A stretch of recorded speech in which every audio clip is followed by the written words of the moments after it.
Welcome into another edition of the Going Deep Buffalo podcast. I'm your host, as always, Kevin Massare, here with Kevin Siracuse on the Built in Buffalo Network. We're going to be breaking down what has happened since we've last spoke over the last week, as well as it's draft season, Kevin. So we have draft time. We have our draft prospects. Obviously going to dive right into receiver, some of the positions that we also like, maybe a little D-line talk, maybe what could the Bills do in the first round, and then will it set up for a receiver in the second round? And then obviously Josh Allen's comment with Palmer and some of the receivers he was looking at himself. So that could be a tell. Maybe it's not. So there's definitely going to be a ton of stuff to talk about. Kevin's got a giveaway to announce at the end who has won that. So we'll get to that right at the end of the show. But first, as always, the show is brought to you by the Summit Centers, from the best autism care in Western New York. Please support them where possible. It means a world to a lot of people. They change his lives, literally. And tonight's show is also brought to you by Dave Dengler and the Larson-Timko Funeral Home in Fredonia, New York. Larson-Timko Funeral Home is committed to providing their community with the best possible service in their time of need, offering 100% fully guaranteed price and pre-arranged funeral plans with live streaming available. Visit their website at larson-timko-funeralhome.com or give them a call at 716-679-9000. There you have it. So thank you as always to all of our amazing sponsors and some cool ones on the fold as well, maybe coming up next month. So that'll be cool to talk about. But here we got to recap some stuff that's happened around the NFL a little bit first, to kind of bring us up to speed, what the Bills have done, maybe some other big names that have happened across the league. And then we're going to get into, majority of our draft talk kind of transitioning into next week will be our, we're doing the live mock here. I kind of get into it this week, but I want some things to play out over the next week. And we'll jump into our live mock on the show here that we'll do here this time next week. But first, we have to recap what has happened here in the NFL. Let's start with the Bills, Kevin. You had a sign. We got some contract numbers for a couple of players, which was really cool to see as well. Casey Tuhill basically came in as a minimum free agent. That was really cool. Also we saw the contract status of finally of Ty Johnson basically coming in as a minimum player. So those are pretty good depth players that the Bills were able to put on the books, basically costing them nothing. So that was a pleasant surprise. I thought either of them could have maybe gotten a little bit over the minimum salary, thus decreasing the amount of money that we would have. So those were a couple moves that we've seen come in. And obviously, Mike Edwards' contract came in as well, $2.8 million against the cap this year as we await Will Clapp, recently signed as a center, and Austin Johnson, a guy that's very much going to be the Bills right in the rotation. Brandon Beane has been said to be in love with him for a while now. They liked what he was able to do. Signed a 2-year, $14 million deal with the Chargers after playing with the Titans, with Daquan Jones, and then the Giants. And then Will Clapp, a nice-looking backup interior offensive lineman who has a ton of starts in this league. We've seen guys like Greg Van Roten and others go on to have successful careers, John Feliciano. So they'll seem to be able to designate and diagnose what they're looking for at the interior line spot. And I really trust Aaron Cromer and what he's been able to do with this line. So, Kevin, give me some of your take so far on whether it's seeing some of those low contract numbers that came in, or whether it was Will Clapp or Austin Johnson. Kind of tell us about what you think about, really wrapping up week 2 of free agency. I think I like the Austin Johnson move the most because that's the name that we highlighted on the show last week and potentially even the week before, as we were looking at some lower tier free agents who could help the Bills. And, we talked about beefing up both sides of the ball here on the trenches. And we talked a little bit about the offensive line, and we figured one would be coming in. We didn't mention Will Clapp, but I really do like that because he has that inside-outside versatility.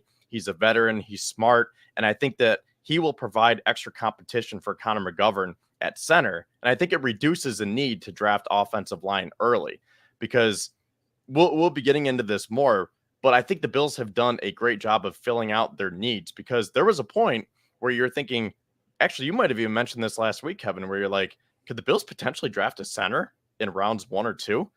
Because there is that one kid from West Virginia who's looking pretty promising, but I was thinking like, nah, you can't do that. And Will Clapp doesn't change your whole draft, but he fills a need, and it reduces the need to have to go draft an offensive lineman. It does. And I mean, realistically, at the center position, do they decide to go with depth players, or what will they be looking to do there? Or will they be looking for a starter? We'll get into a little bit more of that in a minute. But more importantly, Kevin, what is your thoughts on what they were able to do with the cap. I know, like, I don't need to get your opinion on like the nitty gritty of it, but you're feeling pretty confident with the Bills. $10 million at the moment. Austin Johnson's contract will kick in as well. So Will Claps will kick in too. What is your opinion of all that's going on, Kevin? And I think Brandon Beane himself said they're going to be around $7 million based on how many void years they gave Austin Johnson. So $7 million plus $10 million on June 1st, $17 million with a draft coming up. And then really not a huge amount of holes to fill. So there's that going on. So tell me about your opinion there. And then we saw a couple moves around the league with Trey White going to LA. And then just recently here, Jadeveon Clowney going to Carolina. So let's, kind of bring us home with some of those thoughts of free agency. Yeah, so most recently we saw Cordarrelle Patterson get signed by the Steelers yesterday for 2 years, $6 million. That's interesting with the new kickoff rules. I wonder how that will come into play. Josh Reynolds, I know he was one of your targets. He signed with the Broncos today. 2 years worth up to $14 million. Wow. And then, as you mentioned, Jadeveon Clowney, 2 years, $20 million. And then Trey White, 1 year, worth up to $10 million with the Rams. So before we talk about Trey White, and I do want to go back to Austin Johnson, I am curious to hear your thoughts about Josh Reynolds, because was that a contract that you predicted for Reynolds? Because I remember I went back and I watched a clip of us last night where we said the prototypical wide receiver contract that we would give the Bills this year, or that we would project the Bills to give, is 2 years, $14 million. And who's going to sign that? And we did mention Curtis Samuel. Now, obviously, the Bills did sign Curtis Samuel, but not at that rate. So Josh Reynolds got the contract that we projected, but I still think that was way too rich for someone like Josh Reynolds. What do you think? Because I know you were higher. I had a 3. Well, I'll wait to see the cap hit. The second year there, Kevin, could be fake, just like, sometimes it is with the Bills. I mean, technically speaking, the third year of Curtis Samuel's not really that real. So I'll have to kind of look and see how that deal breaks down before I totally comment. But at that number is not great. He's going to go into a system there in Denver, and I'm very interested to see what they do across the board with their quarterback position and others. I like the player. I think I had him jotted down in my, possible projection show of around 3 to 4. So if that's where he ends up, okay. But otherwise, if it's double where I projected, absolutely not. Now he's getting into Curtis Samuel range, Marquise Brown and others. Didn't have him there. I had him at about that 3 to 4 range. So interested to kind of keep an eye on him as the season progresses. I don't know what he can produce there with basically a revamped offense. I don't really know what I'm going to expect from Josh Reynolds in that system. So as you kind of look through other moves that have been made here across the league, like Trey White, obviously going to the Rams, I thought in the press conferences, but both Sean McDermott and Brandon Beane, there was a door being cracked open. And I wonder at one point if the Bills are like, if you stay unsigned, there may be a number that we would bring you back at, especially come June 1st. And that's even more realistically if the Bills do not make a safety move. Julian Blackman's still on the market. Will he do anything? Justin Simmons? Will either of those guys, come in and compete with Rapp or even Mike Edwards for that matter, or not? Or the Bills take a safety, or won't they? But then will Micah Hyde, the door is not closed based on his retirement schedule, is something that we've heard as well from Brandon Beane. So that was pretty interesting takeaway from these owners meetings as well. And then we got the new kickoff rule. We got the Bills changing to get a free replay if you get one right. We got a enforcement of penalties even on turnovers. So a couple of other nitty gritty rules that were changed. So that'll be interesting to see the kickoff rule being a big factor here that we'll discuss here in a moment with receivers in the draft and some of our favorite things that are going on. But Micah Hyde coming back, any hope there for us, Kevin, with that kind of return? I was thinking that there was a better chance that Trey could come back than Micah. So I was honestly kind of surprised to hear Beane say that the door is still open for Micah, because I'm thinking about his health and his wife's letter, her basically saying goodbye to Buffalo and thank you. So I was just assuming that the door was closed on Micah Hyde, but that was encouraging to hear that Brandon Beane said that there is still a chance that he could be back. Now, to your point, I thought that Trey White could also do the same thing. And if the market wasn't there for him, Beane might say, hey, look, we'll come back. We'll circle back to this in June. And if there's a friendly contract that we can agree to on both sides here, we'll bring you back, because we do need a fourth corner right now. And I believe someone in the comments said that. So the Bills still need to get a fourth corner to replace Trey White. And I remember all the way back at the end of January, Mike Giannitti of Spot Track said that is one of the options for the Bills. You just outright cut him, try to save some cap space, and then sign him to a fresh 1 or 2 year deal. Just kind of feel out how he's recovering from those injuries, and then you can give him a longer term contract once that bridge deal is done. So the optimist in me was thinking that that was a realistic possibility. And as happy as I am for Trey that he's out in LA and he got paid pretty well, I'm also sad because Trey White was Sean McDermott's first draft pick here. He helped build the culture. He ended the drought. And I mean, he was just a great corner, great personality, and a great goalie for that matter. Yeah, I mean, so be it. The Sabres may need him as they're losing 3-0 to Ottawa at the moment. So, Are you serious? Yeah, so that may put a wrap on that. Anything there. As it comes to what do you guys think of Justin Shorter? Yeah, I mean, that's a fair topic before we get into the draft. I think there's hope for him. I think with the special teams rules, they stashed him for a reason. Quite frankly, right now, there's still a position to be had for him. So I'm interested to see. I'm intrigued. I thought he came on at the end of preseason. I did want to see him in the regular season, but the Bills just did not have a spot for him. So I'm very, very intrigued by Justin Shorter, but he's going to have an uphill battle going against Mac Hollins for the most part. Maybe depending on what the Bills do in the draft, maybe they keep 6 if they only draft 1 receiver, but Justin Shorter probably has a pretty tough way to go. Before we get into draft talk though, kind of bring us home on Austin Johnson, Kevin. Yeah, so, we talked about Austin Johnson last week saying that he could be a potential target, and sure enough, the Bills signed him, and I love this deal, and just a couple of nuggets that I want to talk about here. So first of all, if you don't know, Austin Johnson is 6'4", 314 pounds, and he projects to be Daquan Jones's backup at that one tech position. So, the Bills signed him to a 1 year, $3.5 million deal worth up to $4 million, and I think this is perfect because he is an immediate upgrade over what the Bills had on their defensive line last year. Would you agree with that? Guys like Tim Settle, Puna Ford, Linval Joseph. I agree with that fully. Yeah. Okay. So yeah. I think that those are upgrades over some of those guys they thought would convert. But so did we. We thought that Puna Ford might have a good year, maybe Jordan Phillips. So on paper, it could be an upgrade. They're paying him to play a fair amount of snaps. I thought the 3.5 that he's going to be getting is going to be a decent amount of money. I did not expect that from him. So that's what's interesting to know. But they do. The Bills expect him to be a contributing part of the defensive line, and most notably the number 1 guy off the bench at the moment, based on as we take it into the draft, kind of based on that.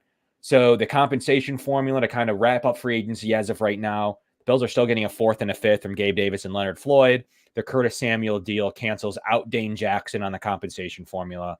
Terrell Dodson's still sitting there in range to give the Bills a 7th round pick as well. But I do believe that they will qualify Austin Johnson based on his rate to cross off Tyrell Dodson. So I think when it's all said and done, the Bills will be getting a 4th and 5th round pick with the possibility that Tim Settle could generate a 7th round pick for the Bills if things go their way. He's right on the border, right on the cusp. So there's still hope that there's hope that he could create them a 7th round pick if you're really into that kind of thing. But I do believe the Bills will be getting an extra 2 picks next year in the likes of Gabe Davis for a 4 and Leonard Floyd for a 5. So that's some extra draft capital the Bills can have in the back of their mind as they navigate the draft board here. And it's finally draft season. It's March 27th. We're under a month away now. Got a lot to talk about for all of April in our next show too, doing a live mock. So we're gonna start it off at the top with our draft coverage, and we're gonna leave it to you, Kevin. What is your initial opinion off of your initial research? Tell me about what your favorite strategy is at the moment. Are you thinking receiver? Are you thinking D-line? Are you thinking O-line? Give me your just top high level opinion on everything that you've seen so far. I just have one nugget about Austin Johnson that I was Boy, researching. you're crushing Austin Johnson here. Let's bring us some more nuggets. My God, you better 3 segments on Austin Johnson. Wow. So I didn't realize this. After he signed, I was actually on my way to an Erie Otters hockey game. So I was looking up Austin Johnson Saturday evening, and I was like, wait, I did not realize this. So I have to share this real quick. So Daquan Jones played at Penn State from 2011 to 2013, and then he was drafted by the Titans in the 4th round of the 2014 draft.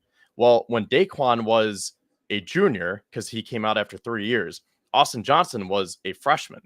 So they were teammates together in 2013. And then Austin Johnson played for 3 years as well, came out after his junior season, and he was drafted 43rd overall by the Titans in 2016. And that was the year that the Bills selected linebacker Reggie Ragland 41st overall. And then 2 picks later, after the Titans selected Austin Johnson, they got Derrick Henry at 45. So my mind was going crazy because I didn't realize all of those nuggets essentially fit together, because I didn't realize that Austin Johnson and Daquan Jones went back as far as they did. And I have a stat here because I also didn't realize how dominant they were at Penn State. So if you see here, Daquan Jones' final season at Penn State, 56 tackles, 11 and a half tackles for a loss, and 3 sacks. And then Austin Johnson, 78 tackles, 15 for a loss, and then 6.5 sacks. So both of those guys were arguably dominant.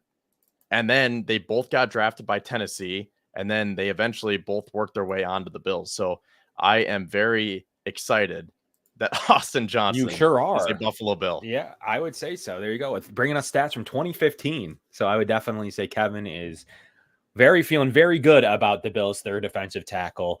But will they upgrade there? That's one of the first questions that I obviously wanted to hear from you.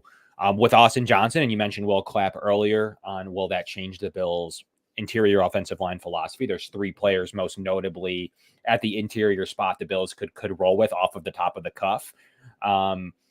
What are you feeling now that week 2's kind of been over? I don't know that there's maybe a safety in the fold, whether it's Hyde or Blackman or Simmons. Other than that, I don't know that what's left here, at least before the draft. So tell us, as we approach the draft, where are you starting to look the most? I think I'm back to square one.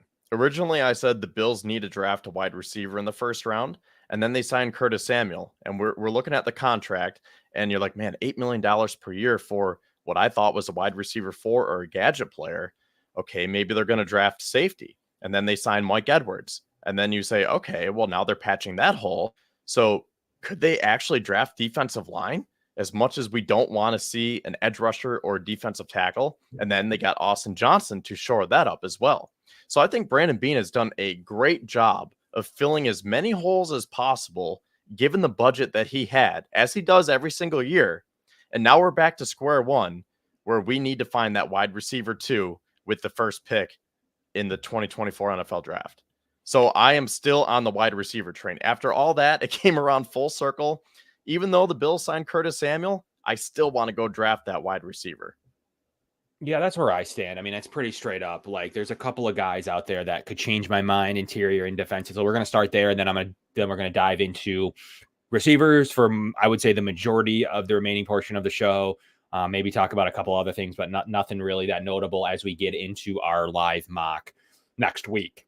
So let's start at the other positions just briefly, and then we're going to dive into receiver. As you look at interior O-line, one that, we think that may be settled. They did lose 2 players there. I think they're pretty set at tackle, in my opinion. They rolled with Ryan Vandemark as their swing tackle last year. So I have heard some talks about people wanting to upgrade swing tackle. I just don't think it's necessary. The Bills felt comfortable with it in another Super Bowl type season last year with Ryan Vandemark as their swing tackle. And then obviously I think they re-up Spencer Brown at some point. And Deion Dawkins has had his extension. So there's really not a lot there that the Bills need to do at the tackle spot. Great. Interior offensive line in the first couple rounds could be conceivable. I think more on the higher end, like above Will Clapp range and above maybe David Edwards range. As you start to get below that, I don't think it really makes too much of a difference other than getting a guy in the pipeline. Jackson Powers Johnson, a center from Oregon, would be a day 1 starting center. You'd obviously keep McGovern at guard, and you'd go about your business. Really good-looking center. Don't think he'll be there. If he is, the Bills would have to think long and hard. Another guy you mentioned from WVU, Zach Frazier, a center from West Virginia. Another startable player, would be a day 1 starter, has shown some really good film, would move McGovern back, and the Bills would have to think about that. He should be there. He's ranked around the 30s, so it's very possible if they were really feeling a center that it could be one of those 2 guys. And then at the guard position, it's really just Christian Haynes from Connecticut. His film is really good. Day 1 starter, kind of reminds me of Saibo in a way that he'd come in and start at guard and the immediate impact. I don't necessarily have him as a first. The Bills could. His tape at the Senior Bowl was really good with his measurables. He's best suited for guard. And he comes really great on the move, which bodes well for a lot of what Aaron Cromer has to do and some of those polar and man gap schemes. So it could be a really good looking. Christian Haynes looks very good. I'd love to have the player. Not as much in the first round. Would feel really good about him if we got him in the range. We got Saibo. So that's some of the interior offensive line. There's really just three there that really move the needle, in my opinion. What are your thoughts on that, Kevin? What are your thoughts on really, really shoring up with a young offensive line? Is that intriguing to you, or just not going to get it done for you? Not really, because I think that the Bills' offensive line is set. Now, I will say, I'll admit, last year I was not on the Osiris Torrance train because I was kind of sucked into thinking that Ryan Bates was locked in as a starting right guard. Yeah. So when we drafted him, I was like, okay, I love the player, but I don't really understand the pick here. And sure enough, he proved me wrong because he was great this year. So I guess the Bills could do something like that again, because now with David Edwards as a projected starter at left guard, you might want to add some insurance there. Same with center, losing Mitch Morse. You have Connor McGovern slide over. I know they signed Will Clapp, and we talked about that on the outset of the show. So I guess they could still do something because they talk about the best player available. And if they have someone rated higher on the offensive line than they do at wide receiver, they're probably going to draft that offensive lineman. So, I guess they could do something like that. But if it were me, I would wait until day 3. They have a surplus of picks. We'll see. Maybe they trade up, maybe they trade back. But as of right now, they have a lot of picks. I'm just going to spend one of those day 3 picks on a lineman because you want to draft a high-profile, dynamic weapon, whether that's wide receiver or, in this case, for this year, a safety. I think you need to get some of those guys on a cheap contract within the first 2 days of the draft. You can fill out those lower-tier offensive linemen on cheap contracts on day 3. Okay, so there you go. I think besides some of those early level guys that I just went over, they could be intriguing enough to me. But as we start to see some of them come off the board, there's just really nothing there on the interior offensive line spot, except those 3. Those 3, I would be pretty impressed because each of those individuals, in my opinion, are pretty solid starting level players. So I will note that they are on the top end of what I'm looking for. So. And Frazier from West Virginia is a 4-time state wrestling champion, right? Is that the tweet that I saw that Sean McDermott would love him because he's a wrestler, he's a tough kid, he brings a juice. So, the Bills could do something like that. I just don't think that it's a pressing need. And I'm not going to call it a waste because look what Osiris Torrance did last year. They might have a situation like that where, David Edwards might not be the future starting left guard, and they could pull off another Osiris Torrance, but on the left side this year. And we'll be like, okay, that ended up being really smart. But I think just based on where the Bills are at right now, I want to go get a top end wide receiver that you can pay on a cheap contract for 4, if not 5 years. There you go. Some guys you can consider later in the draft. Cedric Van Pran from Georgia is probably a 3rd-round pick. Bo Limmer from Arkansas. Drake Nugent, obviously, from Michigan. Hunter Norzad. Tanner Bertoloni. There's a couple of good-looking centers there that have gotten some decent ex-UB player. Mike Nowitzki went to Kansas. So there's some later-looking potential centers. And I do believe the Bills will end up entertaining. If they do not in the early rounds, they will end up entertaining center, in my opinion. Definitely around 4 or 5. I do think they'll put one in the pipeline to take that final offensive lineman spot. Guard, you have Christian Haynes, as mentioned. Cooper Beebe is a guy rising up boards, could be another 2nd-round option. And then really Christian Mahogany from Boston College. Those are really the only 3 guards that have potential starting level talent. And more or less all 3 of those guys are 60 pick available at 60. If any of them are available at 60 and the Bills feel they could start them, those would be the 3 names that could start at guard. And some people do from Michigan, like Zach Zinter. We'll see where he winds up, but those are some names to look out for at the guard spot. Okay, before we get into receivers, want to talk about D-line just a little bit, and most notably interior D-line. Any thoughts on if Byron Murphy or Johnny Newton were available? There has been some talks about Sweat. I do think that with the 1 tech being full, I don't think Tavondre Sweat makes a lot of sense for the Bills any longer. I do think, though, that the 3 tech There is a 3-tech available spot plus for now and the future. So could they go with a nice looking pass rusher like Johnny Newton, who can bounce inside and outside, very similar in the mold of like what Chris Jones can do. Same with Byron Murphy. Are you out on D-line now? Are you out on D-line? What's your opinion? I don't need a defensive lineman, but I guess for the points that we just made, like if they have one rated that high on their board, sure, they can take one. It just, I don't really subscribe to that just because, like you mentioned, you have your two 1-techs locked in right now, at least for the 2024 season with Daquan and Austin Johnson. Now, sure, you want to build for the future, but again, I think you can do that later on in the draft. And I would understand if they want to get a Byron Murphy because he is that dominant. And if he falls down to 28, you might say, hey, this is a guy that we can't pass up. But you have Ed Oliver that you just signed to a huge contract extension. And if you're going to pay him as your starting 3-tech, why do you need to get another high-priced, and I know you wouldn't be paying him a lot, but you'd be spending a lot of capital on another 3-tech. So as great of a player as Byron Murphy is, or Johnny Newton, do the Bills necessarily need that? It's that interior pressure, and I think that it's always built around getting through to Mahomes, and I think the Bills still have this, that they can figure out their secondary. They have 2 good linebackers, that continuing to add there to put interior pressure. Obviously, we've seen the Bills make a lot of move at edge defenders, and it hasn't really mattered. So will they stock up now, obviously having Johnson and Daquan Jones to secure the 1-tech? Will they stock up on interior pressure? It is a sound strategy. It isn't one that I'm pushing as my number 1 goal, but I do think that Johnny Newton, if available, because I've seen him anywhere realistically, oh boy, I mean, he could go anywhere from 10th to the Bills. So it'll be interesting that if he's available, I think it will be harder, just like with JPJ at center, it'll be harder for the Bills to just pass on a starting center for 10 years. Equally so, will it be hard to bring in another 3-tech that's talented like Johnny Newton or Byron Murphy? It may be. So there's a couple of players they may have ranked higher than some of the tier 2 receivers that we're going to get into here shortly. Then at the edge spot, you obviously have Dallas Turner, a good looking player, should be gone. You have Alatu.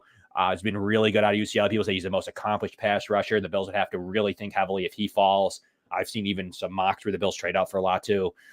Jared Verse, another really good looking defensive end. If any of those 3 are available at any point, would the Bills trade up for one of them? Because those are 3 dynamic pass rushers coming out. So, and then equally so, you have Chop Robinson, Darius Robinson, and Chris Braswell. The footage of Bean staring at Dallas Turner and Chris Braswell is still kind of entrenched in my brain at their pro days. Is he looking at more of a Chris Braswell in the 2nd round, or is he really focusing on Turner and Braswell first pick 28 and or trade up?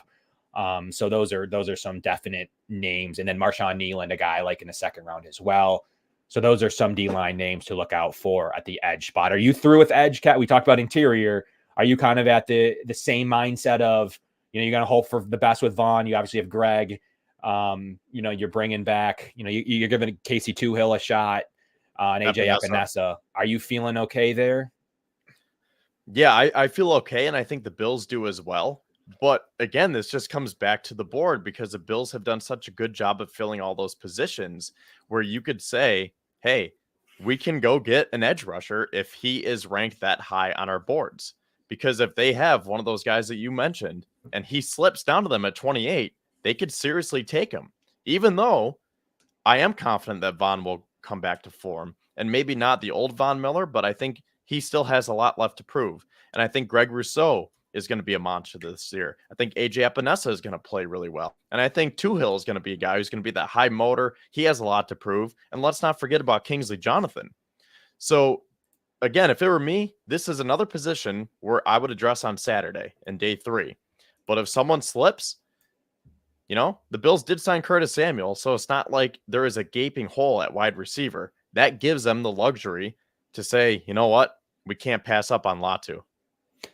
And lastly, before we talk about receiver, you have safety, and the Bills obviously draft Edwards. Is that enough to take safety off the board with just having those 2? And obviously, Rapp re-signed as well earlier.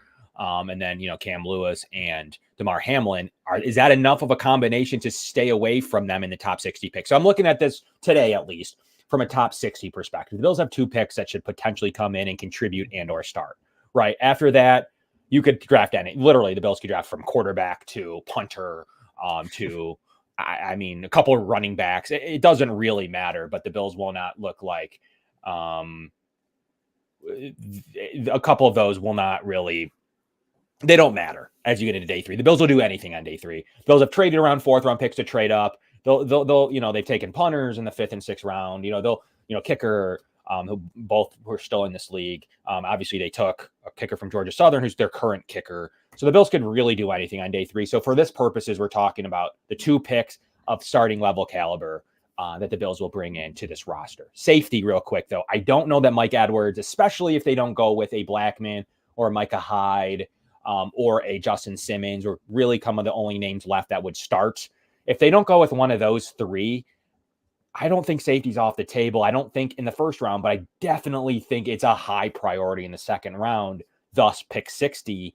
What is your opinion on safety? Tyler Nubin, Javon Bullard, Cam Kitchens, Cullen Blacklock, Hicks. I still have Taylor Demerson, a good-looking player, and Cole Bishop.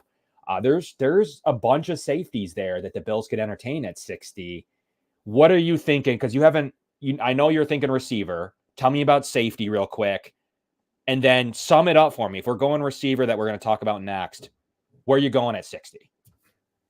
I think we're on the same wavelength here, because for as much as I just talked about some of these positions that can be addressed on day 3, particularly the offensive line and the defensive line, I think safety is kind of right in the middle, where I still want the Bills to get that wide receiver first, but I think the 2nd round might be that sweet spot to find a safety, because I do like what they've done specifically with Mike Edwards, but that's just a 1-year deal. And Taylor Rapp, I still think he's paid like a safety 2 or a safety 3. And we've been mentioning how there is essentially room for 1 more safety to come in, maybe 2, because there are still the free agents that you mentioned, maybe Micah Hyde. But I think that safety is going to be a relatively high priority for this regime. Okay, there you have it. So, maybe safety will come up next week in our live mock draft that will run. I do think that it's still very much in play. I don't know if there's anyone there that would really intrigue the Bills in the 1st round that they couldn't, wait on. But I do think that come pick 60, would not be shocked at any of the names I just mentioned. Cole Bishop, Bullock, Bullard, Kitchens. I think that any of them could be potentials for the Bills at pick 60. So we'll get into safety possibly next week a little bit more, but I think that it's very much in play, especially with the fact that, safety is definitely one where the Bills definitely need to add talent. Like, there's no doubt about it. They're going to be losing. I don't know what the situation is going to be with, are they going to return Mike Edwards next year? They were kind of in the same spot, but worse. So I think they need to add a safety to the pool. Cole Bishop needs to be coached to play in space. Yeah, that's true. I think that's definitely his knock and what's keeping him out of some of those higher draft spots. But if the Bills have a coach that could be able to do it, would be McDermott and Babish. He has a lot of untapped potential. So safety is very much one where the Bills, I still think, need to add 1 more talented piece that could really help run this defense for 4+ years. So, Kevin, it's the time Go ahead. I was going to say, who do you like the best here? Because I think my top 3 would probably be Nubin, Kitchens, and then Bullard. And I will say that Jamil Adai, the new defensive backs coach for the Bills, coached Kitchens at Miami for the last 2 years, and he coached Bullard at Georgia. So I feel like those 2 guys could potentially still be there at 60. Maybe the Bills would want to trade up and get them around 45 or 50. But I feel like Nubin's the best safety. And just because there's probably going to be a run on quarterbacks and wide receivers, you're naturally going to get some of these safeties that are going to be dropping. So I think Nubin might be an early day 2 pick. But what do you think about Bullard or Kitchens being there and potentially the Bills trying to reunite them with the die? Yeah, that makes sense. Like, bringing in their former coach seems to be links that the Bills could be considering. Bullard is a guy that would make a lot of sense based on his ability. He's a versatile second. He's fearless. he isn't one of those elite athletes, but he has that competitive quickness and tackling ability. Definitely can play in the nickel. So I think maybe with his nickel aggressiveness, I don't know how much it makes sense, but as a nickel defender, the Bills are always looking to upgrade there. And will he be more of a box player that the Bills are thinking of with a good tackling position? I don't know. I think that he may be redundant with Taron Johnson a little bit. So they may be looking for a different style over Bullard, but Bullard certainly has a lot of talent. I got to look out for is Bullock from USC. He is another player that, does a lot of things well. And he can play a lot of single high safety in any defense, cover 1, cover 3, shows a lot of fearless behavior, being able to handle that safety position from a zones perspective. And if the Bills are still going to go heavy zone, Kalen Bullock makes a lot of sense for the Bills to play in that single high. So it makes sense that they would go with someone over him, but that connection cannot be disregarded with what he was able to do with Kinchins. But he just had such a bad combine. Will the Bills carry such a solid all around player? Could be a day 2 steal. Could be one of those guys where people are like, how is this guy, a 5-year starter? Why didn't someone take him in the first? But just some of those Yep. Similar, same school. Some of those issues, though, with athleticism, will they poke up more at the safety position than they would say at O-line?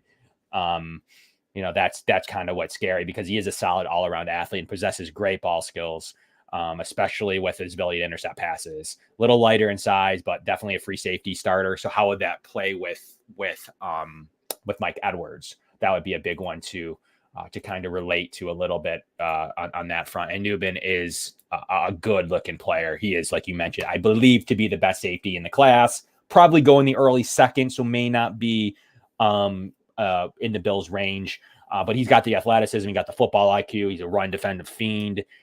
He can play in any scheme, 2 deep coverages, allowing him to play free and box. He's perfectly what the Bills are looking for, but does he make sense in the range?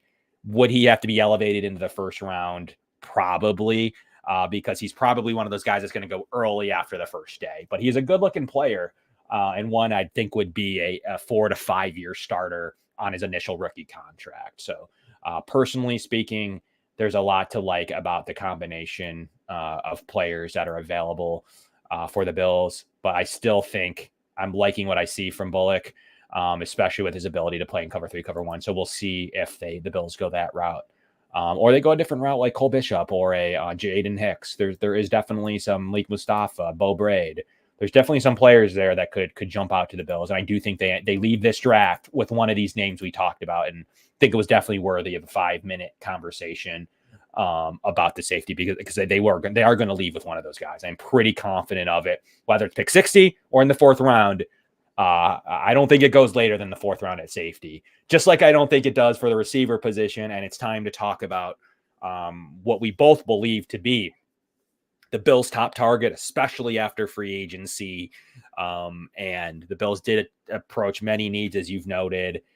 I still think safety could be just on the same level as receiver based on, especially with adding in future potential of what needed at that position. The Bills don't have receivers like Samuel signed for years. Diggs is signed for multiple years. Shakir has a few more years left on a rookie contract. To me, there's more talent at the receiver room that could be productive than maybe the Bills have at safety. So I do think that they're very similar needs. And Josh Allen today was just, recording with Jordan Palmer about his receivers and going through what he's looking for and excited to play with Curtis Samuel. So I'm going to start with you, Kevin. What is your initial reaction? Tell me about, I think, I know some of the initial reactions you have from the receiver room, but there's a top 3 that everybody knows about. Very simply, we can't spend too much time on Marvin Harrison Jr. or Malik Neighbors or Rome Odunze. Tell us more about behind those 3. What is your opinion on this receiver room? Well, I think this is a loaded draft. And I don't think as much as we want the Bills to draft a wide receiver in round 1, if they don't, I don't think we necessarily need to panic because some of these guys, as we'll get to, you might be able to get them in round 2 or round 3. And maybe in other years, they would be a higher round 2 pick or even round 1 if you didn't have a Marvin Harrison Jr. or a Neighbors or a Dunze. That's just how loaded this class is. Now, one guy outside of that top 3, I see some people talking about him in the comments here, And I think this is a good place to start because I really don't think the Bills are going to get any of those three that we mentioned. No, So let's start with Brian Thomas Jr., because I think this is like the prototypical perfect wide receiver 2 for the Bills. But can you get him? Because I think he's probably going to be gone in the top 20. I would say so. He would definitely be a trade-up target. In how much of these assets that we're talking about would be the Bills' interest to do? And if they can't get him, is there really that much of a gap with some of the other guys that we're going to be talking about? That's the argument. How much of a gap between Brian Thomas as receiver 4 and Ladd McConkey or Worthy or Keon Coleman is there? There's been much debate that there isn't much. So at some point, like, yes, maybe he is the preferred guy for teams. We don't know that for sure. Everyone could have a preferred, just like a year we saw Jalen Reagor go above Justin Jefferson. Like someone's going to have a preferred guy. And I'm not saying, like, obviously in hindsight, that's a really stupid pick by the Eagles. But look, it's the draft. And to sit there and say on draft night for sure that Justin Jefferson would be better than Jalen Reagor, you don't know that. Maybe you can scouts either way. Philadelphia scouts certainly did not think so. And they still went on to be a really productive team. And still have been a good football team. So they know what they're doing in Philadelphia. So to be said, Brian Thomas Jr. is not the slam dunk receiver 4. The next thing you know, Xavier Worthy goes forth. Or somebody likes something about Ladd McConkey. Or somebody says, you know what, I really like the potential of Keon Coleman. Like, I'm not sure it's a slam dunk at all. But anyways, I definitely don't know that the Bills need to trade assets to get up there either way, whether he is or not. So that's kind of where I stand. If he's there, I think it's a slam dunk pick. But I'm not in the camp to need to panic to get up to 20 because the second tier hasn't started to go off the board yet and have to give up premium assets and basically lock down your draft with just coming out with just that player. I don't know. That's where it's hard for me. So I don't know. What do you think? Like, if you had presented an option to go up to 21 to take Brian Thomas Jr., are you doing it, giving up assets, or are you fine with them all being a similar tier? Now, I see it both ways because on one side, I think that Brian Thomas Jr. is a great prospect, 6'5", almost 200 pounds, and he went off last year with neighbors playing on the opposite side of him. And I just think that he is just like that perfect wide receiver 2 that the Bills need. But how about trading back and getting more picks? And then maybe going back to our previous conversation, you find a team where they want to move back up into the first. Someone like Carolina, they don't have a first round pick. You work with them. The Bills have a good relationship with the Panthers. You say, hey, if you want to get in the first round, you can have pick 28. We'll swap. We'll take pick 33. And then obviously they'll figure out some other picks to give the Bills. But maybe the Bills could get Tyler Nubin, and then someone like Xavier Legette is there with their actual second round pick. So I think there is a lot of moving parts here where the Bills can make it work. But I will say Brandon Beane gets very anxious, and he mentions this a lot. Like, he admits that he has to get held back sometimes. I mean, look, the last 2 years, he traded up for Kyer Elam and Dalton Kincaid. When someone like Elam probably would have been there, he got antsy and he traded up. So I do think that Beane would trade up. Like, if they like Brian Thomas that much, I see Beane trading up. But considering the factors that I laid out, it also might make sense to trade back. It could. I think that it takes 2 to tango. There's got to be a player at 28 that someone would want to trade assets for. So you got to go back far enough to make it worth it, right? So if you go to 33, the issue with 33 specifically would be you're getting a 4th round pick in return. And you're going to lose on the 5th year option. Do they need to add a 3rd, 4th with all those day 3 picks? I just don't think so. So to make the trade back worth it, you probably need to go a couple of ticks lower than that.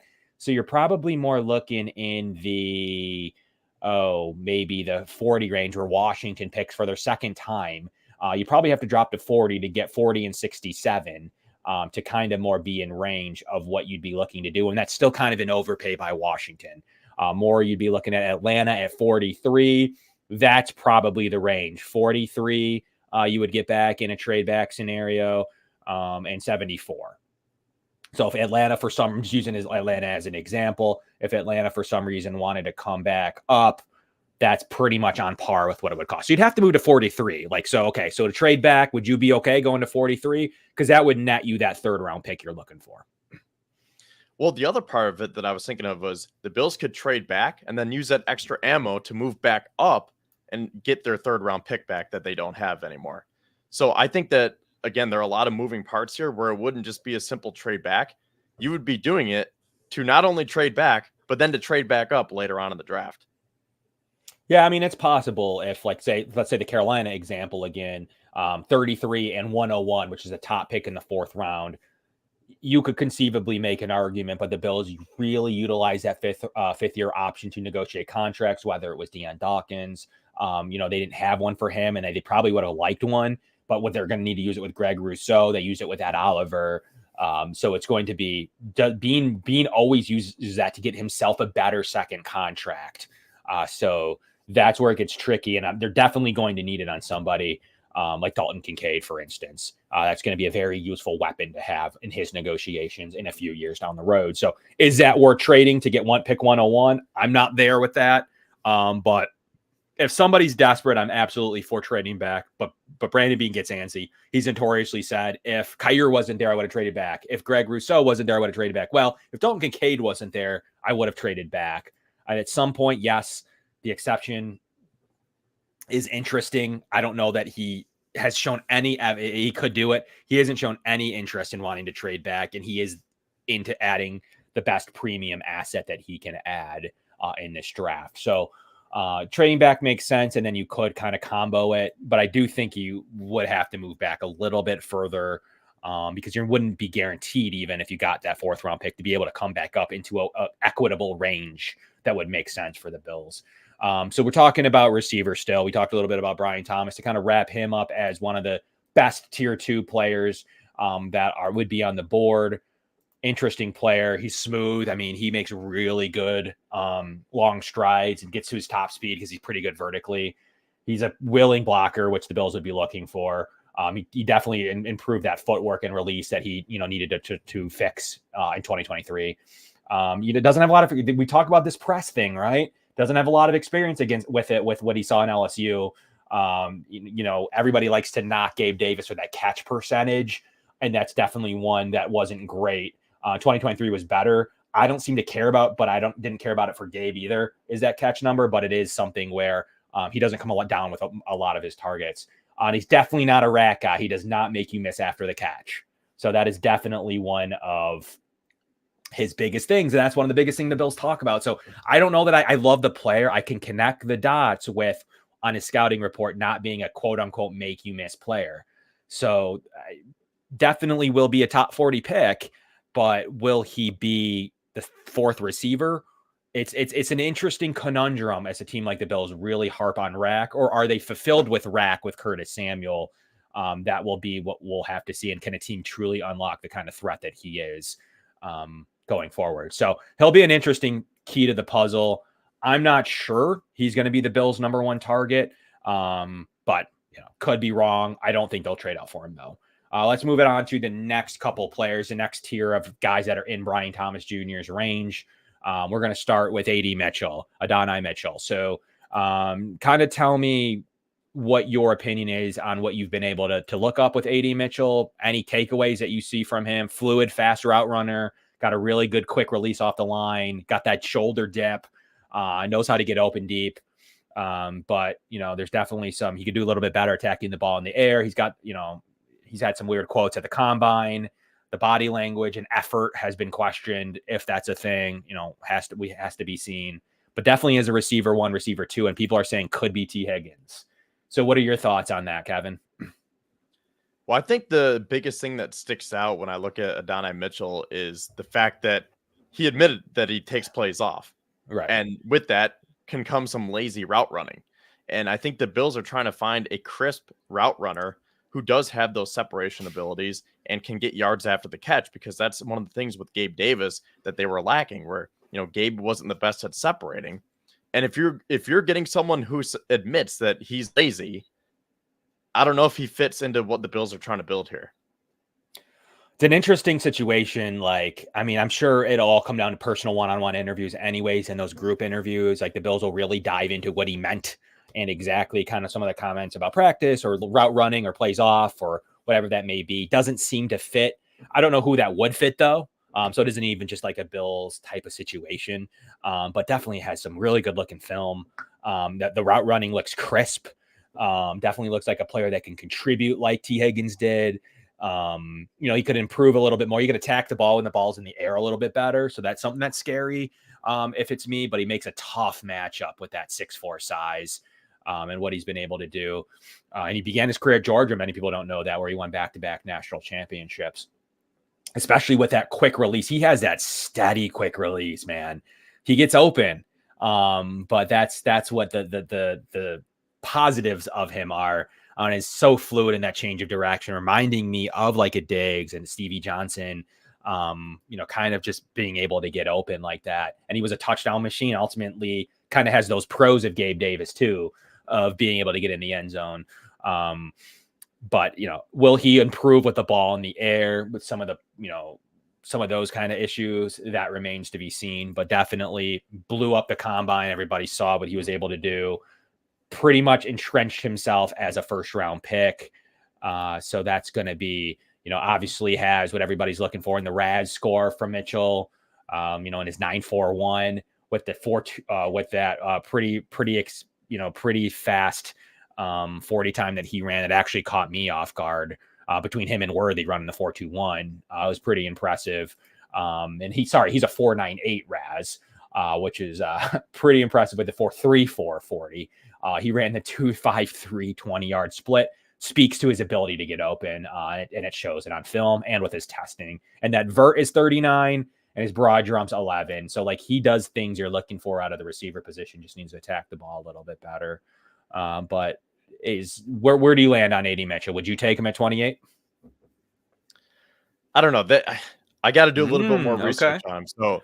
All right. So let's listen to this from Lance Zerline. I'm reading the scouting report here on NFL.com. So the strengths: flashes, foot quickness, needed to beat NFL press, like you mentioned. Speed shifter inside the route with sudden change of direction, stands ground and keeps landing area to boundary open on deep sideline throws.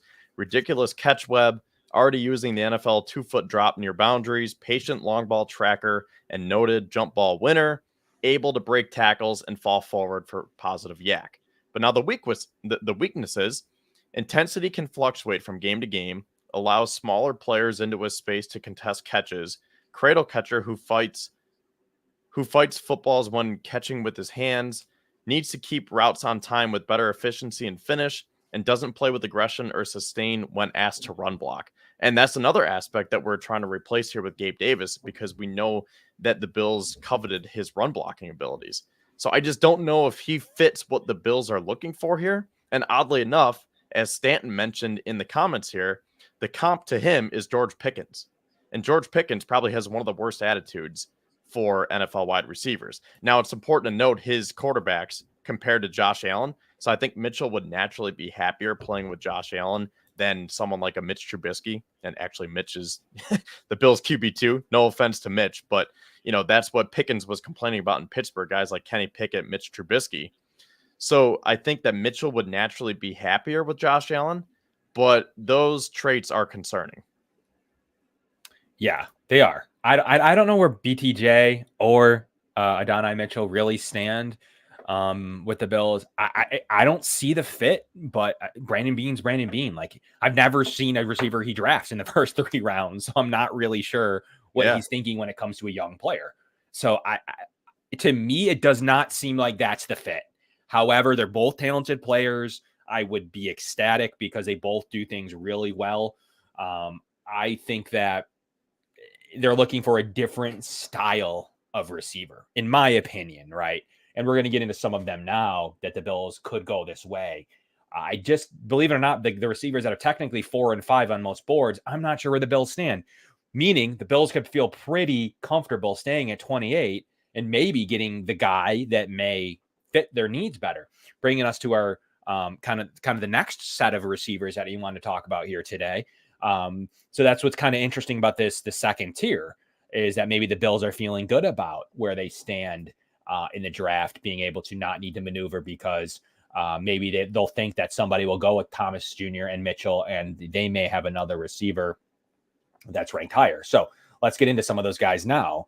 As you look through, let's just start with Ladd McConkey to kind of start off this similar tier of player. Obviously, we have Troy Franklin to talk about. We have Keon Coleman to talk about. We have Xavier Worthy to talk about, and Xavier Leggett. So there's still a multitude of names that we can talk about. We're going to start with Ladd McConkey. And what's interesting about Ladd McConkey is, at face value, he may look like your traditional standard slot receiver. But his film does not present that. His film, he ran a 4.39. Everyone's like, well, he's a 4.5 guy. He gets open, but he's going to lose on press. He can't go deep.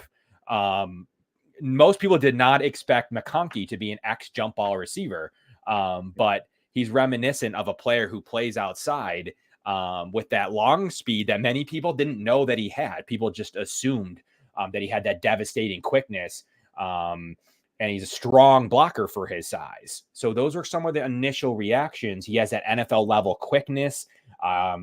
He's got that noticeable long speed with the outside receiver experience, but can bounce inside, to Brandon Beane's comments on wanting versatile guys.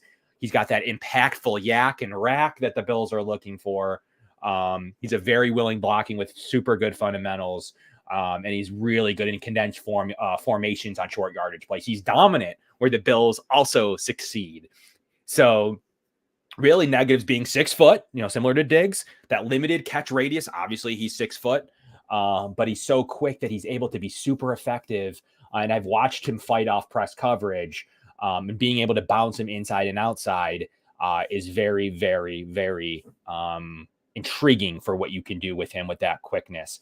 But anyways, being that dominant X that most people aren't familiar with, has really risen him up off draft boards to really where the Chiefs, could he be in the Chiefs mold? Could he even go higher to the Bills, or could he go even higher than that? Especially with that footwork release that he's able to do, Kevin. So I know, where do you stand on Ladd McConkey and what he's been able to do? But it did seem like the Bills were referring to him as a potential with Brandon Beane's comments and Sean McDermott of what they were looking for this week at the owners' meetings. I think he's interesting, but I want more size and speed. And actually, I think McConkey does have the speed, but I just want that wide receiver too to fit that mold of being like that big bodied, kind of like a Brian Thomas Jr., just that big contested catch guy. And I know to your point, you said that he can be that jump ball guy, but when you look at him on paper, like when you just look at him, he looks like John said it here. He's too much like Shakir. I was thinking Cole Beasley. I heard a comp to him was Julian Edelman. And I'm kind of turned off by those guys because I really like Khalil Shakir. And I know that Shakir is a slot and McConkey can be the boundary. But I just think that there are too many similarities. And I want to go get that big bodied receiver on the boundary. And I think that if the Bills didn't have Shakir, then maybe. But I think Khalil Shakir kind of wipes this out for me. Okay. So I think that they play different positions and potentially at the same time. I think that Shakir pretty much is the Bill slot receiver. Like he's going to have that position. You're going to bounce Curtis Samuel all around as well. Who can play pretty much everywhere in the formation and being formationless. So basically what the Bills have done at 12 personnel is you're not really sure what they're going to do. And I think they're doing the same thing with, obviously Diggs can do whatever, but then when you have Shakir or you have Samuel or whoever this new receiver may be in the lineup, that they're going to be able to be positionless more or less. So that's what's going to be interesting to what the Bills are going to be able to achieve. Yeah, I think with Cole Beasley comes like the speed aspect of it. He has the quickness that Beasley has, but Beasley did not have anywhere near the long speed of Ladd McConkey and no outside ability at all. So I think that that's what's interesting to Ladd McConkey. And who said that being redundant with Shakir or with not Samuel necessarily, in a way with Samuel with his positional versatility, or Diggs even, like if I'm going to want a player, maybe I want the guy that's been my receiver one since 2019, 2020. Like that's probably the guy that I want to be redundant with. So I think that is like, we're looking at redundancy as a negative. I do not think the general manager of this football team, whether I do or don't, matters. I don't think the general manager looks at redundancy. Like he doesn't care. I think he wants the best possible receivers on, just like at the defensive tackle position when we were talking about Johnny Newton. I don't really think they care how similar he is to Ed Oliver, and Ed Oliver being a success story further proves I really don't think he cares if he has two Ed Olivers coming at Patrick Mahomes in the divisional round next year. I don't think he's going to necessarily overly care that they're redundant with each other if that's the route he goes. Just like similarly to the receiver, I think even more so than when you have a formation with Samuel, Shakir, maybe Diggs is off, and Ladd McConkey, you have no idea what that play call could be. And I think that is a benefit to what the Bills are looking to do offensively. So that's ultimately like redundancy is not a negative. It's not even a negative in similar, like if you have someone that's a similar skill set to you, it's not necessarily a negative. Like you have other positions, like you have big tight ends, you have a running back out of the backfield, and Bills could go with a thumping running back. They could go with Ty Johnson or James Cook. I just don't think the redundancy is necessarily a negative, especially when your positional versatility like Shakir is. Diggs is to a pretty good extent. Definitely Samuel is. And I think this player, they're going to hope to be somewhat positional versatile. So we'll see if that's where they entertain, because I certainly would not be shocked. I wouldn't be shocked if he's off the board, so it doesn't even matter. So that's kind of my prediction. If the Bills would choose him over AD Mitchell or would choose him over a couple of the other guys, that's what would be awfully, awfully entertaining to me come draft night. But I don't think the redundancy, at least at the receiver position and the 3-tech defensive tackle position and the safety position, is necessarily a negative when it comes to players. So he's obviously at the top of my board, all things considered. I don't think the Bills are going to have a chance at the top 3 guys. Like all 3 of them, they'd be huge weapons. I think he's more of a fit than the other 2 receivers we've talked about. But there's still more, right? Like, wait, there's more. And there's definitely receivers that do appeal to, more different people. And that's what makes this receiving class so great, is that there's not a slam dunk receiver 5, receiver 6. There is said to be 6 guys that could go in the first round. I do believe the guys we've talked about so far are likely to be first round picks at this point, leading us into our next player to get into. I want to talk about Keon Coleman a little bit, because you want the size, you want the ability, you want the production, you want the jump ball, you want it all in Keon Coleman. So let's start with Keon Coleman in terms of, starting off with the bigger receivers list. And he's kind of fluctuated on draft board. He was a lock solid top 25 pick. Now I've seen him anywhere from 20 to 40. Kind of with that not top tier 40 time, which generally means a player does not convert. However, Keon Coleman has some other elite athleticism that may convert beside his 40 time. Very impressive for his side. He's explosive and strong. Contested catches you'll ever see, had the most in college football. Active, strong hands. He's kind of like the opposite of AD Mitchell to me. But doesn't have that top end 40 speed. If that's something you're after, limited route tree, kind of reminds you of those fly routes and those 9 routes. Is separation an issue? It may not matter if he's got the contested skills of DK Metcalf. And he's a top tier athletic ability. Still a 9 RAS with a 4.6 40. Pretty impressive. He has the basically all pro level stuff. Except for some very sloppy route 40 time running and his little bit of lack of route tree and agility. But he's got that above the rim, dunk ability, posterizing type of alpha talent. And an ability to separate may not be for everybody. Is it for the Bills, Kevin? What's your opinion on Keon Coleman? Yeah, I was going to say, I think that's like the biggest thing right there is his 40 time, as you mentioned, was a 4.61. And the biggest knock on him is his ability, or inability, should I say, to separate. Yeah. And again, tying this back in with the McConkey talk here, I understand your points that you're making with McConkey. I think I'm trying to find a glorified Gabe Davis. So who fits that mold the best? Is that McConkey? Is that Coleman? Is that Brian?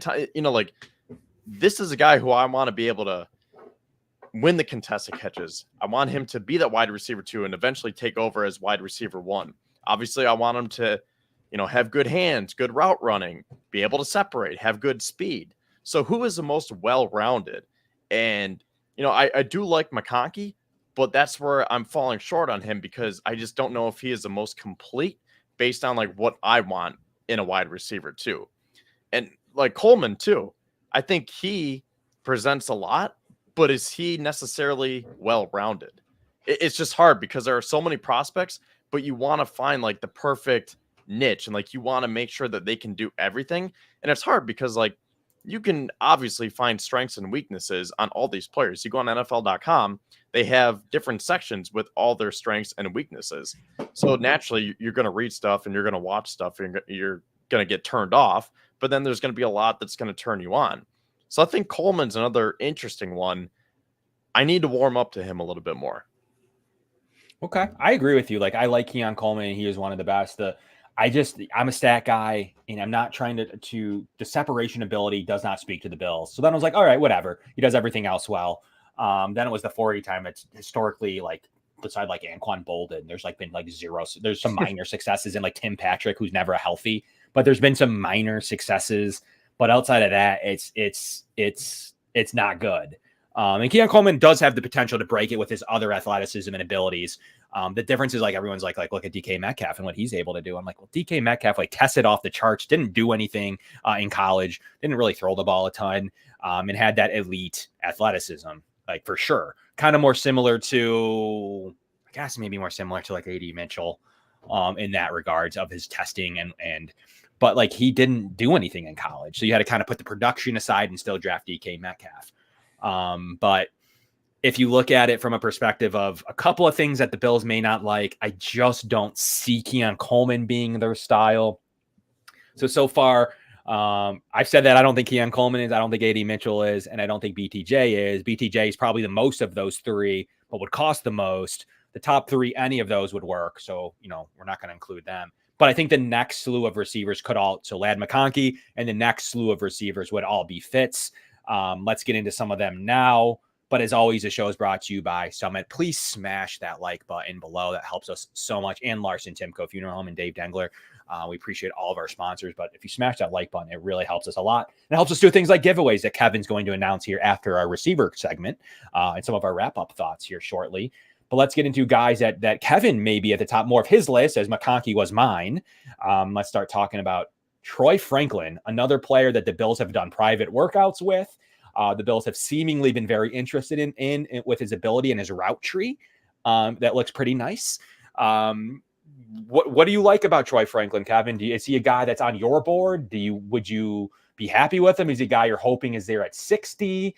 Like, tell me about your thoughts on Troy Franklin from a Bills perspective, because he seemingly is a fit, especially with those long strides, that vertical that you're looking for. 6'3" does check the height box. That 185 to 190 is a little bit light. Hands catcher that you're looking for, that really nice footwork. Wasn't asked to run a lot of routes, but many people have said that he shouldn't have any issues with his route running, and really just the general strength is his only concern. But he's going to be a good receiver too in a vertical style offense. What do you think about him? You said that he was 185? Yes. Because I thought that he was only 170, 175. He's being listed as 185 right now, so I'm not sure. I thought there was definitely a weight increase on him, but I mean... NFL.com, they have him as 6'2", 176. So I think that is probably like the main concern, because if like I'm building that prototypical wide receiver too, he's going to be at least 200 pounds. So that's the first thing that maybe I shouldn't say scares me with Troy Franklin, but I wouldn't want that to prohibit him from working the intermediate routes and working underneath a little bit, because I don't want the Bills to just fall into the trap of using his speed to their advantage and say, hey, we're just going to stretch you deep. Now, if this was Ken Dorsey, they would probably do that. And I would say, please stay away from this guy. I think Joe Brady will know how to use him more. And actually, Joe Brady recruited him to LSU, or he at least tried to, correct? Yeah. So I'm more confident with Joe Brady that he will be able to work with him, but I just would be hesitant that he wouldn't be as much of a presence in the intermediate part of the field. Yeah, and just an update at his pro day, Troy Franklin tipped the scale just under 184, gaining weight from the combine. Franklin suffered the flu up to the combine due to his weigh in there. Report from that pro day was that's where the update would lie. So, that's right. They use those combine numbers on the NFL page there. Yeah, so is a little outdated on the combine numbers, but are official. So it's an interesting conundrum. The Bills will obviously feel like they had. Yep, there we go. So someone said he had the flu at the combine. So that may make sense. Still, performed admirably well. The Bills like him. They've done private interviews with him. They don't waste their time, and I believe that he should be. We'll get more tipping soon, and maybe we can talk about it next week of their top 40 visits. So far, we've only seen a couple of top 40 visits trickle through. But that'll be the Bills draft from that straight up. I used to fight it, and he's like, no, it doesn't matter. They're top 30 visits. But it really does. Christian Boyd, the interior defensive lineman, who's like a third round pick, did come in on a top 40 visit or top 30 visit. So Troy Franklin has had a private workout. Nealand has had a top 30, and Christian Boyd has had a top 30. But more of that will trickle in very, very shortly. As the days go by, but the Bills really do utilize that. They do. It's a tell. It's not, there's some smoke screening, there's some injury checks, but it's usually a fairly good tell. They draft from that list. Yep, there we go. So 184, had the flu at the combine. Is an intriguing player. I really do think that the Bills are pretty interested in him. At one point, I think people were thinking he was receiver 4 into January. So he definitely had the pedigree of being the next guy after that, and has dropped just a little bit, maybe evened out. I really think that you can work on him with an NFL weight room. I think some of the skills that the Bills feel confident with. The Bills take pro days seriously, from what I've been told. They are a team that utilizes them even as much as the combine or more. So they definitely feel like the combine isn't end all be all. They want to go meet a player, see what he can do in a private, see if he fits the offense. Private workouts are telling to me. So we'll see. I think Franklin could be a fit. Well, the Bills take him at 28. They'd almost have to, rather than being sitting there waiting for one of these receivers to fall. So give me your final wrap-up thoughts on Franklin. Would you take him? Yeah, I think I would. If the Bills like him, then I like him too, because I think that the weight issue and being slightly undersized is better to work with than someone like AD Mitchell with his attitude and laziness or sloppy route running, because I feel like that is kind of who you are. If you're naturally lazy, sure, you might get enticed by $10 million thrown your way. But if you're lazy in college, I think that's just kind of naturally who you are. I think, like you said, if you can get Franklin in the weight room, and if he checks the boxes on all other categories, so what if he's 15 pounds underweight as of now? He can gain some weight, he can get in the weight room, and you can work with him. If they like his route running, they like his vertical deep presence, then sure. I think that he is a worthy pick by the Bills, as I see Xavier Worthy is listed right here from John. I guess that segues into him. So what do you think about Xavier Worthy? Because he's a speed demon. And I guess I'll just share my thoughts, because for the same reasons that I just laid out here with Franklin, I'm not a big Worthy guy, because I feel like he's just too small and too quick. And I know that that's something that you can weaponize with. But again, if I'm building that wide receiver too, he doesn't fit the mold for me. So Franklin does more so than Worthy. So if it came down to those two, I would take Franklin. But Worthy is just very small, and I know he's good, but I don't know. What do you feel about Worthy? So he checks the boxes of what you're going to be able to do. Will it matter on his return ability with the new return rules? Will the Bills consider that? He has that composite explosive grade. He's a 9.41. That 165 is just so light to me. We have to remember that that's just, I don't know what you even do with that kind of weight. It's challenging. I think one of the lightest players to come in the league, but that speed is dynamic. What you can do in space with the new lack of hip drop rule that was changed and the return change, I'm not sure where the Bills will stand on that, but those could be traits the Bills would be looking for.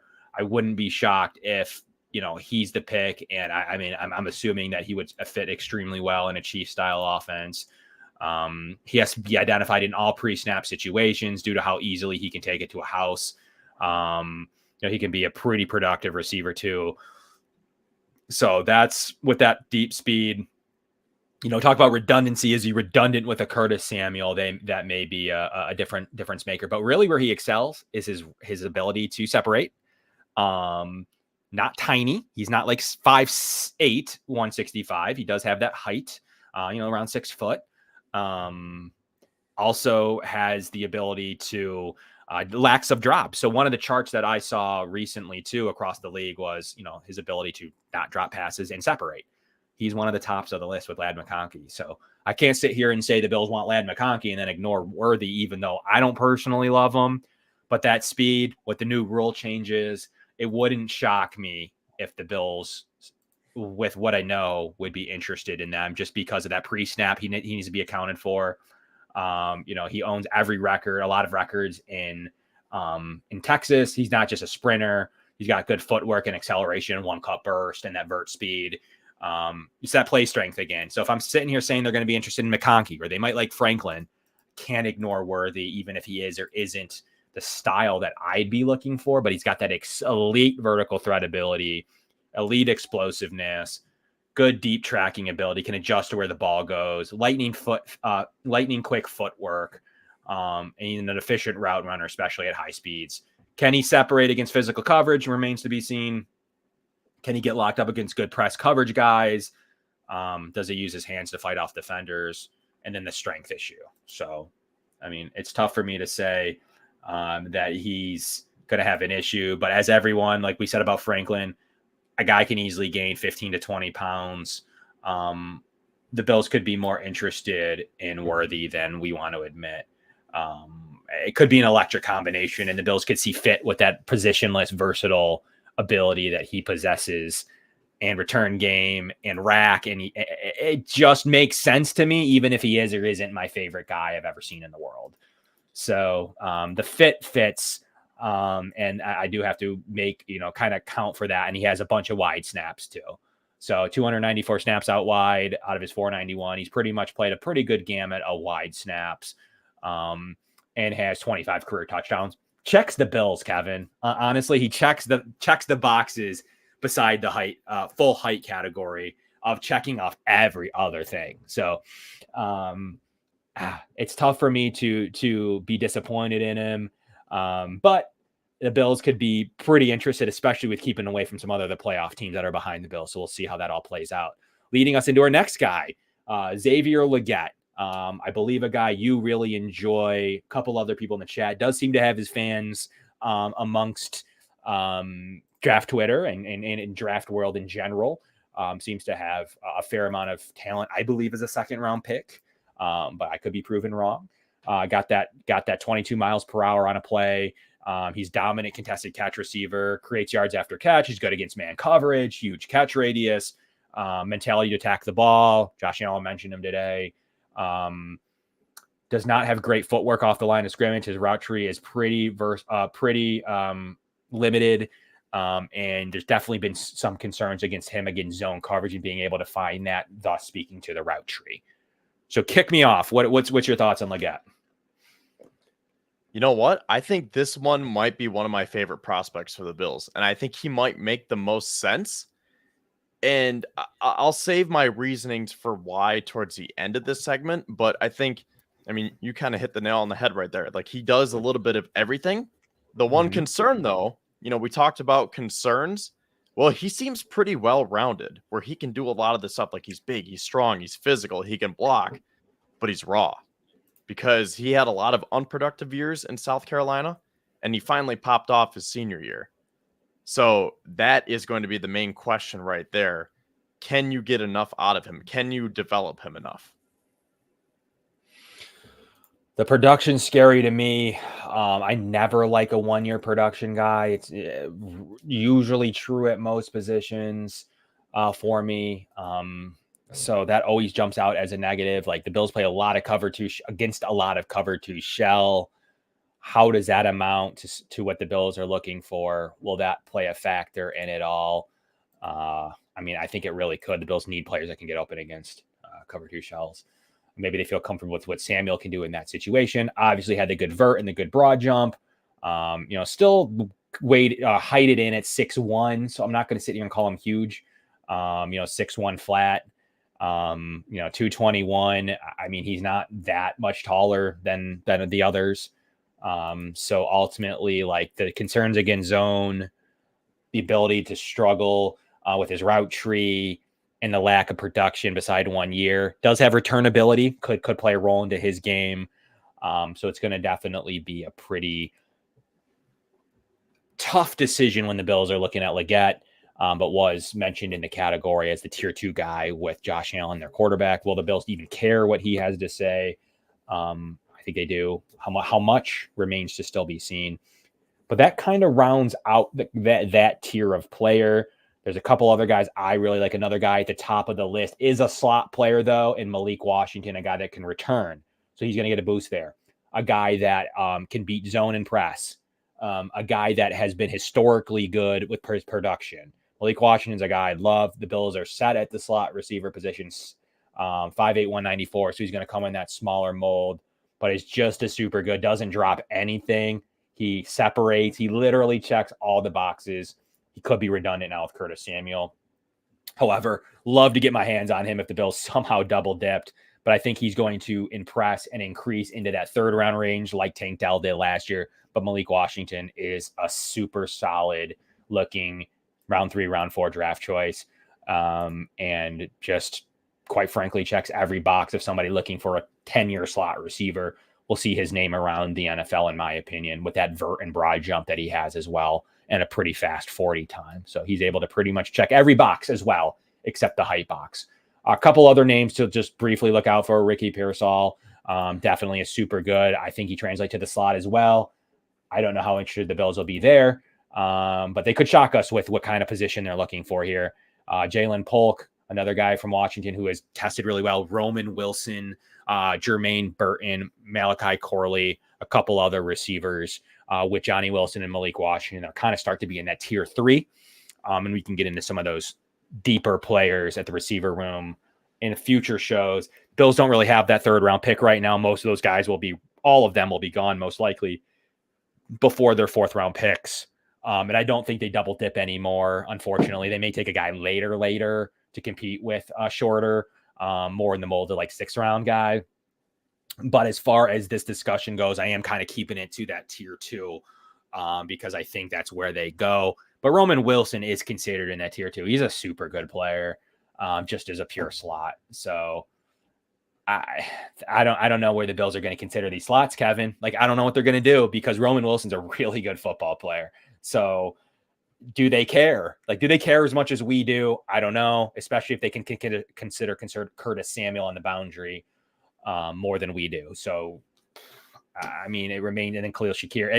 It's a tough thing because there's a lot of slot receivers. So wrap us up with your receiver thoughts, and I'll get into some final thoughts and then your giveaway. But what are you thinking as you take away from this receiver room? Are you convinced they don't go with a slot receiver? I'm not convinced, but I don't think that they will just because of the Shakir factor and Kincaid, because we got to remember that Dalton Kincaid will be playing a lot in the slot as well. So that's why I'm thinking, again, I want that big-bodied receiver on the boundary who can take over for Gabe Davis, but be an extension of Gabe Davis, who can be a better separator, who has more speed, who can make the tough contested catches. And that's why I'm really liking Xavier Leggett. And he seems like a very well-rounded prospect here. But to our point earlier, his first 4 years with the Gamecocks, he didn't even finish with 500 combined yards. But then he redshirted, came back 2023.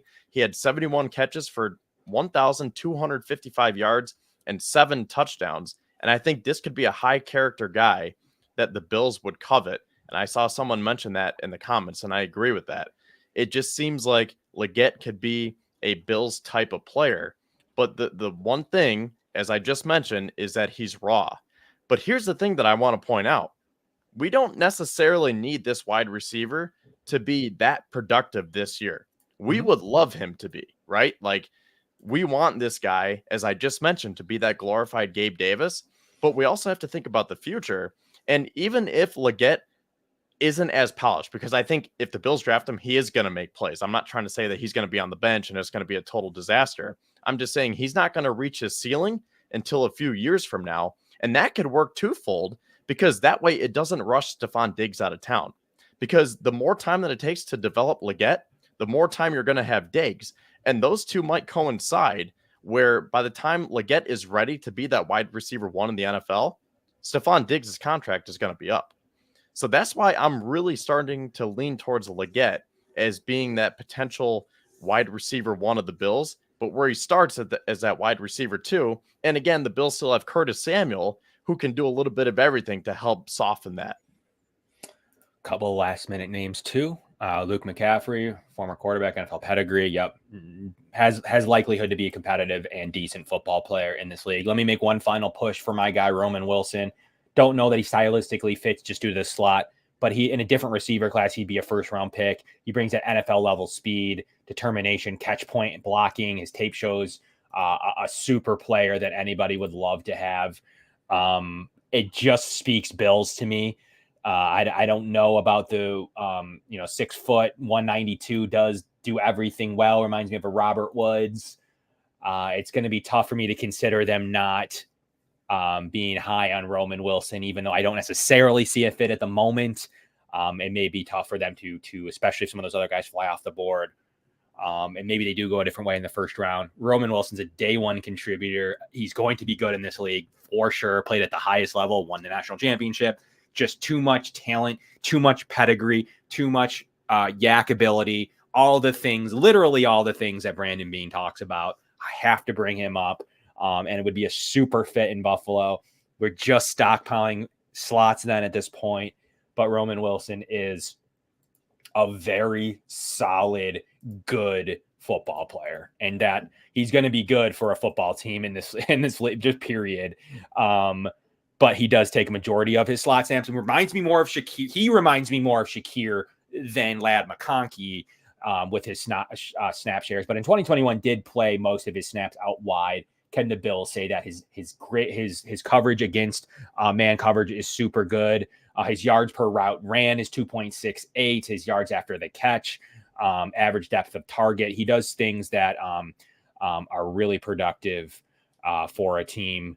And does have 19 career touchdowns. So watch out for Roman Wilson just in this league in general, as I'd be pretty pumped, especially if the Bills can't get a hold of some of the initial early options that I'm looking forward to, because Roman Wilson just does everything right and is a football player. And ultimately, those are things that the Bills do grade very, very highly, especially with that blocking ability and what he can be able to do. So, and he's going to be good for a team. Like when he plays on a team and everyone's like, why did everybody take A.D. Mitchell before? Like whatever. It's going to be clearer. Hindsight will be 20/20 in that case. But Roman Wilson is such a good football player that I'm pretty confident would go in the end of the first round in a normal draft. And he still might, because he is that talented. And I think he's going to be good. How high is his ceiling? Don't know yet. But he's definitely going to contribute on a team similar to like Tank Dell did, or similar to like some of the other receivers were able to do.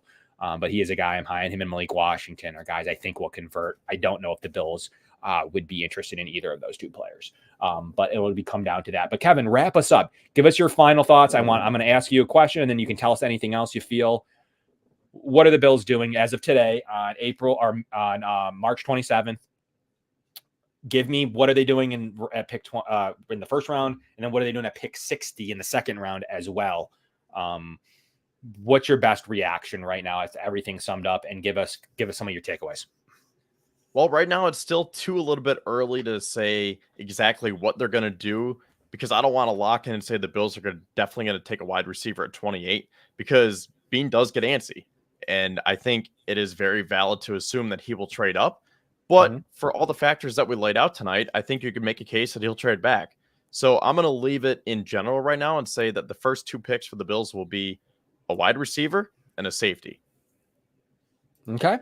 Yeah. I mean, I think as of right now, those are both really good options. I think D-line could sneak its way in there. Marshawn Nealon's been on a visit. So could someone like that sneak their way into the second round? The Bills like defensive line a whole lot. Give us some final wrap up thoughts, and let's pick a winner here for your giveaway. Well, my final wrap up thought is, when I was speaking on Leggett, I think that is a good spot to leave off for next week, because I saw some people in the comments were saying how we do need that day one contributor, and I agree. Like, we need this wide receiver to contribute, but how much do we need him to contribute? Like, do we need that wide receiver to be a stud right off the bat, or do we need him to be a contributor with the ability to grow? Like, do we need him to reach a ceiling early in his career, or can he grow? So I think that's a good spot to leave off, because we can have those conversations next week as we were talking about, finding that perfect wide receiver. And do you want Leggett to be able to grow into his own, or do you want someone like I don't know, let's just say Brian Thomas Jr., who can step in day one and go be an all-pro? And I'm not sure if he is, because I believe, correct me if I'm wrong, his first couple of years were pretty spotty in terms of stats and production too at LSU, and he popped off his senior year.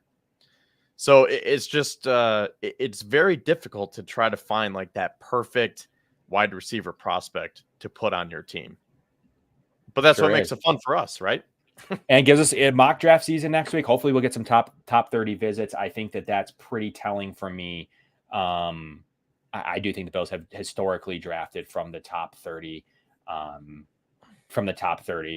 mark. So hopefully some more of those leak. You can get into it a little bit more. We're going to do a live draft. We're going to need your guys' help next week. So looking forward to having you all on the show. As always, to our show sponsors, The Summit and Larson-Timko. Kevin, give away something to somebody as a viewer of Built in Buffalo, and for following the network, as well as I think your random Twitter generator. So what do you got for us?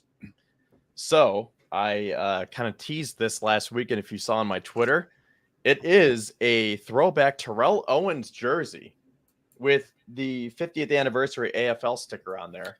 Where's that from? I'm not even sure, to be honest. Okay. I had it, and I decided that I was going to give it away. Sure. There we go.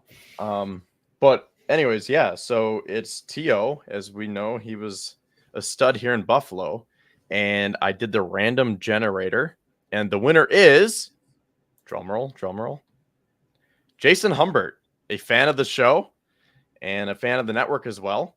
So Jason gets his throwback Terrell Owens jersey. Awesome. Congratulations. Jason is a fan of the show. I'm glad he was able to be selected to win. Congratulations to Jason for tuning into the show. It's pretty cool. And we got, during the draft show, we'll do live day 3 coverage. I got some rookie cards. I got some stuff to give away to viewers. Last year was super fun. Day 3 is going to be fun this year. We made a tradition to do day 3 here on the Going Deep Buffalo show.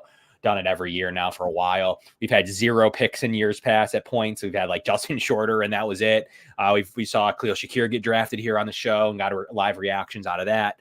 So really looking forward to the day 3 show, which will be Saturday throughout the day, as well as something that we've always traditionally done here on the Going Deep Buffalo show, to bring you live coverage throughout the picks and anything else going on. So we'll appreciate anybody tuning in. We're getting down to the wire. Not quite yet. But we're looking at like what, 1, 2, 3.5 weeks out, 3 weeks really, from Saturday. 4 weeks from Saturday. Sorry. So 4 weeks from Saturday, we'll be here live with you going through that. And it's a tradition here that we've always done, as well as live draft shows throughout the week. We'll announce a schedule here from our network in general. We got the basement going live on Fridays. We might have live shows at Elio DePaulo's potentially going on in the draft. As always, we have the Blitz going on Tuesdays as of the moment. We have the Founders Pod on Saturday. So we have the Hoof on Thursdays. So we have a lot of great talent from a pretty good show schedule, and I'm really looking forward to the draft coverage. But we appreciate everybody tuning in. We appreciate all of our viewers, all of our on-demand listeners as well on Apple Podcast and Spotify. Give us something final to leave us with, Kevin. I'm glad you said that, because I wanted to throw it back to you. Opening day tomorrow. Yankees, Astros, 4:00. I forgot it's already March 28th. Baseball is back, baby. There you go. Baseball's back to get us through the dry period with the draft, with baseball, with summertime feels coming up. It's getting warmer in Western New York in general. So all types of good things as we approach here the spring season. So, and an eclipse coming here very shortly in the next week. Whatever that is for people. But thank you so much for tuning in. From Kevin and Kevin, this is Going Deep Buffalo. We'll catch you next Wednesday, same time, same place. We're going to do a live mock with you guys, and we're going to take your advice. So we'll see you soon, and we'll see you next week.